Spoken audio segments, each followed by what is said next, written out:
ಶ್ರೀದೇವಿ ಬಾಲಕಿಯರ ಸರ್ಕಾರಿ ಪ್ರೌಢಶಾಲೆ ಕವಿತಾಳದಲ್ಲಿ 8ನೇ ತರಗತಿಯಲ್ಲಿ ವಿದ್ಯಾಭ್ಯಾಸ ಮಾಡುತ್ತಿದ್ದೇನೆ. ನಾವು ಮಾಡುತ್ತಿರುವ ಪ್ರಾಜೆಕ್ಟ್ ಹೆಸರು ಎಲೆಕ್ಟ್ರಾನಿಕ್ಸ್ ಕಾಲಿಂಗ್ ಡಿಸ್ಪ್ಲೇ.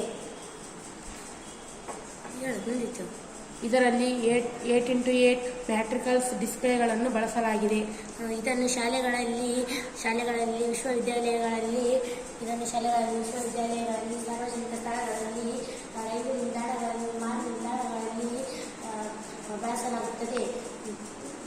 ಇದರಲ್ಲಿ ನಾವು ಎಲೆಕ್ಟ್ರಾನಿಕ್ ಡಿಸ್ಪ್ಲೇಗಳನ್ನು ಹೆಚ್ಚು ಜನರಿಗೆ ತಿಳಿಸಲು ಬಯಸುತ್ತೇವೆ. ಕ್ಷಣದಲ್ಲಿ ಮಾಹಿತಿಯನ್ನು ತಿಳಿಸಲು ಬಳಸಲಾಗುತ್ತದೆ. ಎಲೆಕ್ಟ್ರಾನಿಕ್ಸ್ ಕಾಲಿಂಗ್ ಡಿಸ್ಪ್ಲೇಗಳನ್ನು ಅಧ್ಯಯನದಲ್ಲಿ ಕೂಡ ಬಳಸಬಹುದು. ಅತಿಮುಖ್ಯ ವಿಷಯಗಳನ್ನು ನೆನಪಿನಲ್ಲಿ ಇಡಲು ತುಂಬಾ ಸಹಕಾರಿಯಾಗಿದೆ. ಧನ್ಯವಾದಗಳು.